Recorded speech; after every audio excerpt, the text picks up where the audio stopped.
டெல்லிக்கு ஒரு டூர் போகலாமா?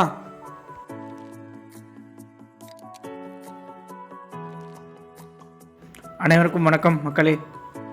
முதல்ல பார்லிமெண்ட்லேருந்து ஆரம்பிப்போம். ஃபஸ்ட்டு இந்த பார்லிமெண்ட் ரோட்லேருந்து ட்ராவல் பண்ணிட்டு போயிட்டு இருந்தேங்க. ரோட்ஸ் எல்லாம் நீட் அண்ட் க்ளீனாக நல்லா வெல் மெயின்டைன் பண்ணியிருக்காங்க. தலைநகர் பார்க்குறதுக்கு உண்மையே ஒரு பிரமிப்பாக இருந்ததுங்க. டெல்லி முதல் முறை பார்க்கும்போது அது ஒரு பிரமிப்பாக தான் இருந்தது. இங்கே இருக்கிற இந்த கட்டடங்கள், மிகப்பெரிய கட்டடங்கள்லாம் பார்க்கும்போது அது ஒரு தலைமை கட்டடம், ஒரு கவர்மெண்ட் சொந்தமான கட்டடம் அப்படிங்கிறத பார்க்கும்போதே நம்மளால் புரிஞ்சிக்க முடியுது. இது வந்து பார்த்திங்கன்னா அந்த ஏர்ஃபோர்ஸ் ஆஃபீஸ் அப்படின்னு சொன்னாங்க. டெல்லி நகரை சுற்றியே நிறைய அரசாங்க கட்டிடங்கள் நிறைய இருக்குதுங்க. ஒவ்வொரு துறை சார்ந்த கட்டிடங்கள் இருக்குது. அதெல்லாம் பார்க்கும்போது ஒரு பிரமிப்பாக இருக்குது. இந்த கட்டிடங்களுக்குள்ளே இருந்து தான் மொத்த நாட்டையே இயக்கிட்டு இருக்காங்க அப்படின்னு நமக்கு யோசிக்கும் போது ஒரு பிரமிப்பாக இருந்தது. இந்த ஏரியா வந்து பார்த்திங்கன்னா புது பார்லிமெண்ட் கட்டியிருக்க ஏரியா.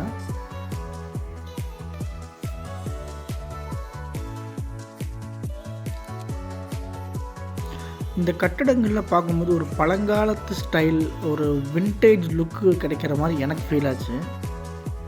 இது வந்து பார்த்திங்கன்னா புது பார்லிமெண்ட் இருக்க ஏரியா.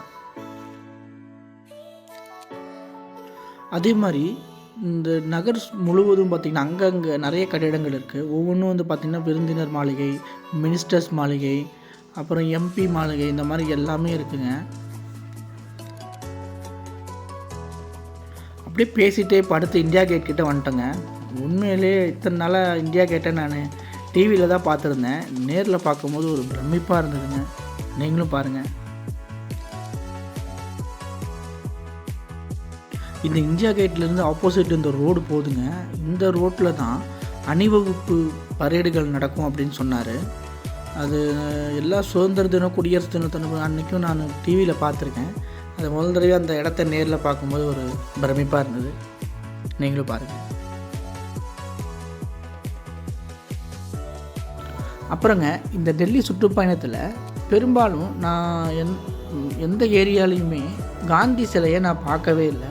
அப்போ அங்கே இருக்கிற ஒரு நண்பர்கிட்ட கேட்டேன், அதிகமாக இங்கே காந்தி சிலையே இல்லையே, எதனால் அப்படின்னு. அது எல்லாமே அகற்றிட்டாங்க, காந்தி சிலையை பார்க்கணுன்னா நீங்கள் ரூபா நோட்டில் தான் பார்க்கணும் அப்படின்னாரு. அது ஒரு எனக்கு ஆச்சரியமாக இருந்துச்சு. அதே மாதிரி இன்னொன்று சொல்லணுங்க, டெல்லி ரொம்ப காஸ்ட்லியாக இருக்குது. அதில் வந்து எதாவது கவர்மெண்ட் சார்பாக எதாவது முன்னெடுப்பு எடுத்து கொஞ்சம் விலைவாசியை கட்டுப்படுத்தினாங்கன்னா நல்லாயிருக்குன்னு தோணுது.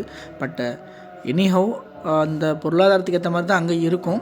பட் நமக்கு அங்கே போகும்போது அதோட விலைவாசி வந்து நம்மளால் ஈடு கொடுக்கவே முடியலை.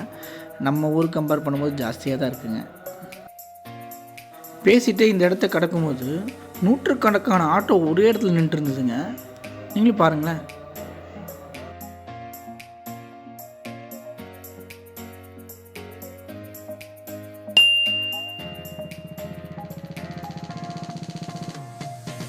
டெல்லியில் ஃபுட்டுலாம் சூப்பராக இருக்குன்னு சொன்னாங்க.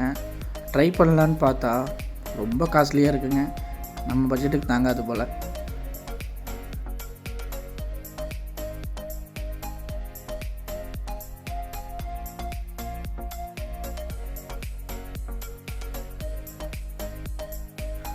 அப்புறம் இது மினிஸ்டர்ஸ் ஏரியாவாமா, மினிஸ்டர்ஸ் பங்களா அப்படின்னு சொன்னாங்க.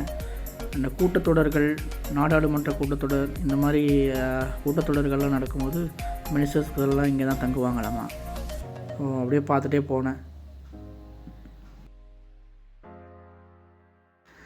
டெல்லியில் போக்குவரத்து சூப்பராக பண்ணியிருக்காங்கங்க. அதுவும் மெட்ரோ வந்து எல்லா பக்கமும் கனெக்ட் பண்ணியிருக்காங்க. ஆனால் அந்த நிறைய அந்த மெட்ரோவில் இருக்க அந்த எல்லோ லைன் இதெல்லாம் வந்து எனக்கு ரொம்ப கன்ஃபியூஷனாக இருந்தது. அதே மாதிரி அண்டர் கிரவுண்ட்லேயும் நிறைய சப்வேஸ்லாம் கனெக்ட் பண்ணியிருக்காங்க. ஆனால் மேலேருந்து பார்க்கும்போது அப்படி கீழே இருக்கிறதே தெரியாத மாதிரி சூப்பராக பண்ணியிருந்தாங்க. எனக்கு அது ரொம்ப பிரமிப்பாக இருந்தது. ஓகேங்க, மீண்டும் இன்னொரு வ்ளாகில் சந்திப்போம். நன்றி, வணக்கம்.